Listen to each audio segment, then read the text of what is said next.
and kicking off the second half of the morning, which is the Audience Accelerator, sponsored by Lectern. Now, first up, we have Nicholas Bloom, who's going to talk to us about the power of rewarded. Nicholas, come on up. All right, good morning, ladies and gentlemen. I have the great privilege today to be speaking in front of you. And for those of you that were in the room just prior with the panel of rewarded networks, it's going to be a nice kind of add-on where we go a little bit deeper into how we and rewarded user acquisition really builds that connection between a player and the game. A little bit about me. I'm South African, for those of you that can't place my accents. I did my background in economics and then entered into the industry on the market analytics and found myself in new business and now strategic partnerships at exmox. What will we be speaking about today? In general, we're going to be just doing a quick overview of exmox and why you should listen to us on basically why we're in the industry, and really talk about how we go about customizing the user experience. What does that mean? How do we make sure that this user is there long after the reward window closes? And that's a key topic that came up in the panel, is making sure that that cliff at the end of the reward window is as smooth as possible. It isn't a big, steep drop-off. It's more of a natural progression, ensuring a nice long tail. So, how do we do that at exmox? That's the next section. Just talking about the methodology that goes into building the customized reward flow and basically how we optimize for each advertiser. As it's not a one-fit-all kind of situation, there's a lot of back and forth, many iterations of reward flows. Then we'll just look at some of the kind of results that really come from advertisers that listen to us and we listen to them, and how we really have optimized, just in terms of reward flow, how their ROAS and retention figures have increased after adding deeper, more varied events. So at a glance, this is exmox. We'll be dealing with it in a little bit more detail at a later stage.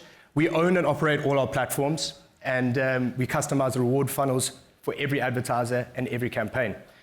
We have a really strong team of account managers that are always on hand to help out and can vary the campaigns depending on geos, spend, whatever you want. In terms of how we approach it, it's always data-driven first. We want to make sure that what we are doing is grounded in the numbers. There's no point just sinking money into a campaign that is not making you money. And we are focused primarily tier 1. We are expanding slightly into tier 2 to accommodate for a broader share of the EU market, but we are US first, UK, DACH, and now France as well. Just one last point, we are live on iOS and Android. As we just spoke about, where can the users find us? Here you can get a quick overview. I see the flags did not come up, so you can just use your imagination there. With the splits there, we've got roughly a 50-50, but we are always going to be more dominant on iOS. Those are the users that are looking to spend more in the games in general. They are your highest ROAS, your highest LTV users, and that's where we target a lot of our spend on our UA side to make sure that you're getting the best clientele that you can.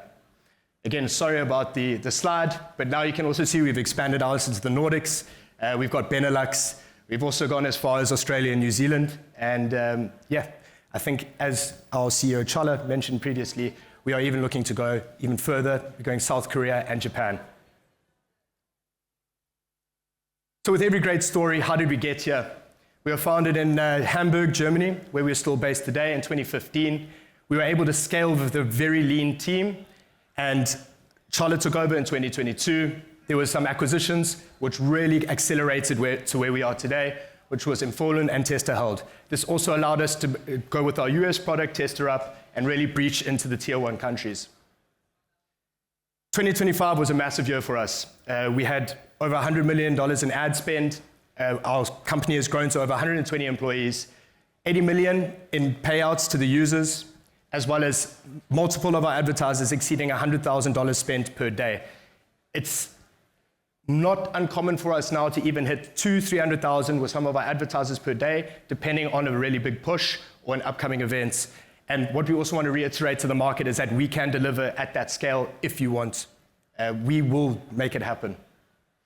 2025, we also migrated our products. We've set the foundations now for a really strong 2026. And as you saw, we had a really good AppsFlyer performance index this year, or sorry, not this year, but 2025, just further showing also that the rewarded networks are staking a much stronger claim within the UA space. So, why should you listen to us, and how did this, why did this work? What strategy made this happen? At its core, we need to know what players want. Where we made a very big decision in the C-level is that they all come from a gaming background. We have good games, inno games. All our decision makers are within the gaming industry first, and now ad tech second. They know what the advertisers want, and they also know what the users want. And at the end of the day, we really focused on driving retention first, and the monetization will follow. For that to happen, we need to know what the user wants. What are the core motivations? For that, we also need to understand the psychology of the user, involving a lot of agency, a sense of achievement and rewards, and making sure that progression is seamless. You don't want it to feel very kind of jagged. The user shouldn't even know that the rewards are there. They should just be playing for the game. At the end of the day, the reward flow is there to support the gameplay and not to replace it. If the user was there just for the money, as was said earlier, they will leave as soon as the reward flow is done. We don't want that to happen. At exmox, we make sure that essentially we want that user to have the enjoyment of playing this title, and we guide them through at a much higher rate than they normally would, but constantly reinforcing the positive attributes. We want the user to also feel that sense of agency, that this is the decision they're making. We are not forcing them into making a purchase or getting through and joining a clan. It should just feel natural to them, but slightly more enjoyable. And in terms of the psychology elements of it, we are kind of piggybacking off the human brain's release of serotonin and dopamine on that sense of achievement. Every time you achieve something within a game, let's say within Monopoly Go, you complete the board. There'll be the little fireworks going off. Your brain goes, wow, that was amazing. I'm so glad I did that, and really push you to go to the next level. What we do there is we add on top the fiscal benefit now of going, congratulations, you finished the board, here's a little bit of money. And again, that release is like, well, I've actually not only achieved something within the game, but I've financially gained from it. And that really reinforces the learning process that the human brain does. It strengthens the neural networks that really reinforce behavior and repeat behavior at that. And that's why a lot of our reward flows are focused on the really core loop of the game, to make sure that when the rewards are done, they still carry on playing. So essentially here you've got competition, exploration, progression, social. These are your main motivators for the users. And in traditional UA, you're just wanting to get the user to install the game or install the app. And that's also where non-gaming differs a lot from the gaming sector. I spoke to a friend of mine who's working at Adidas as part of their conversion rate optimizers. When you're on the non-gaming side, and a unique experience is actually getting that user as fast to the checkout basket as possible. And within gaming, we want to keep that user in for as long as possible. So you have to completely change the way you approach the campaigns from a non-gaming and a gaming perspective. So we really want, as I said previously, we're going to guide the players through the initial experience, get through those kind of churn points early on where a user is starting to get a bit bored. They're kind of realizing now that the really creatives that were released are not the true game. We want to make sure that a little bit of incentive to keep going really keeps them staying in the long term. What is also nice with the customized reward flows is that we can also uniquely add higher incentives at traditional churn points. So if you know, and this is where it comes into the relationship building between clientele, if they show us the conversion rate data and we can see the churn, we can also sweeten it to really push the users through and hopefully keep them long term. For most of you that are in the industry, this equation is very simplified and it might actually annoy you, but it is what it is. Everyone wants to look for a high LTV user. That being said, it is simply the sum of retention over ARPU. So over time and how much that user is spending. If you can increase one of those on the right-hand side, your left-hand side naturally has to go up. What we're required to do is to incentivize on both ends. How we go about it, we need a very transparent relationship with our customers. They have to show the cohorted data and preferably splits. So we want to see a free-to-play user versus a paying user. Our users are traditionally very heavily pushed and accelerate through at a quick rate, so they match better with a paying user. But we also like to see what we can if we had to kind of get a general population in, what their progression would look like. We then create the reward flow for you. We launch with that tested reward flow, and we get results probably within a week where we can already adjust and say, hey, please can we get some additional events? Do you have anything else on offer? How deep does this event kind of integration on the MMP go? What can we use to make this experience better for the user? Again, the users are progressing at a much elevated rate, so you'd be surprised that sometimes a first test reward flow for an advertiser that hasn't used rewarded in the past will give us their anticipated conversion rates, and we'll exceed those by about 20 to 30%. So the users are moving through at a rapid rate, where usually only maybe 1% or 2% of your users are getting to a point where you're seeing 30 to 40% of the user base getting there in the same cohorted window. And that obviously needs to be adjusted, because if we're assuming that a user is going to be at this very late stage part of the funnel and a low conversion rate, we are awarding incrementally higher amounts. We then need to make sure that there's even deeper content for them to make sure that that flow makes sense for both us and for the advertiser. As this goes on, we also add in additional ARPU incentives, cashback awards, very non-linear events, joining a social clan. There's everything impossible as a possibility to make sure that both not only retention is increasing, but also ARPU. And in the long run, that just leads to hyperbolic growth in the LTV. So, just on this very basic slide, you'll see in the next one with an example, a distribution of events usually starts with your first one at around 80 to 90%. It then slowly degrades to below 1%. That distribution can be between 10 to 20 events, but can go deeper if you're looking for a 90-day window. With the complexity of, obviously, the initial phase of users, it's at the conversion rate, we don't want to have a jump from 80% to 40%. We always ask the advertiser to distribute the events in such a way that it's a natural progression. And obviously, as you're getting towards the tail of it, it's much deeper and fewer users are reaching it. We can also use time-limited events. So, for instance, if your campaign, in general, players really don't like level 4. And most players get to level 4 by day 2. What we say is, hey, get to level 4 in one day, and we will quadruple the award that you'd get. It really pushes the users to reach the fun part of the game if you know that there's a traditional, really sharp drop-off between some events over a quarter time.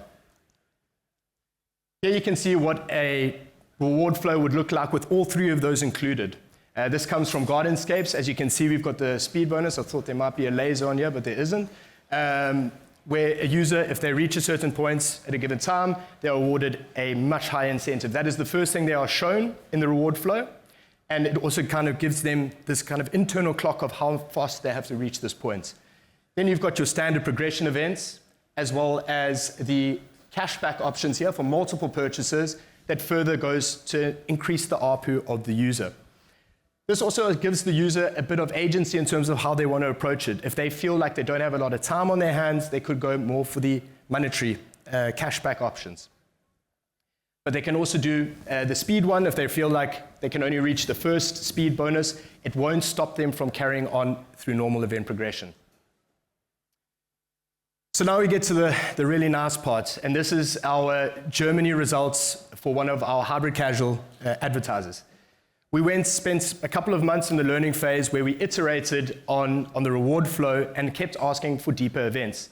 They provided these deeper events, and we were able to build a reward flow that really took traction. I come from the hyper-casual space previously, and when I saw the retention figures, when I was still working as the account manager, I thought I was maybe misreading the data. I reached out to them, and they confirmed this was the average for 2025. We were seeing over 70% retention on day 1 and almost 20% on day 30. I mean, those kind of numbers are insane, and it's just kind of speaks to the ability of Rewarded to really build that connection between the player and the game and make sure that they're sticking way longer than they naturally would in a game that traditionally would only have a cohorted user base of between 14 and 30 days. And just from the uplift alone in terms of the day 7, you can see it went from 9.7 to 17%. So just through these optimizations, not only did the retention increase, or have really impressive retention, but the number of users that were making a deposit within 7 days jumped from 9.7 to 17. And sorry, that is aggregated over both iOS and Android for Germany. I didn't add that in. Another one of our users, another one of our advertisers, they started on a 390,000, so call it 10,000 a day spend. We spoke to them about how we can increase the spend, how much can we get the volume up, how do we go about doing this? And we spent a long time with them really working on the reward flow. And once we found this iteration of the reward flow that really sat well with our audience, we were able to push the spend almost 400%, and the volume increase matched at about 300, and the ARPU at 25%. It just kind of further reiterates that working together closely with your advertiser can generate some very impressive results if they're also open to discussing where we feel we can improve on the reward flow. So, in summary, I feel like with rewarded user acquisition and this customized approach to advertisers, there's no real one-size-fits-all. We make sure that we are really targeting your users in the way that you want us to and listening to our feedback in ways that we can improve. If you weren't here earlier, we are actually looking to triple our UA spend to almost 300 million this year. We've already increased and set some records in terms of volume in January alone, so we're on track there. And we want to double our user base in all our major geos. We're also going to continue expanding, and if there was anything else that wasn't very clear in terms of how we're going about it and how we create the reward flow, we just outside here, P03, you can find myself and a bunch of my colleagues. They can maybe show you the app. We've got a bunch of the demos there, and really just chat about how we can help you really engage your user base. Failing that, I'm sure there's a lot of stuff that you have to do. You can also reach out to me here at nicholas.bloom@exmox.com, or visit us on our website or via LinkedIn.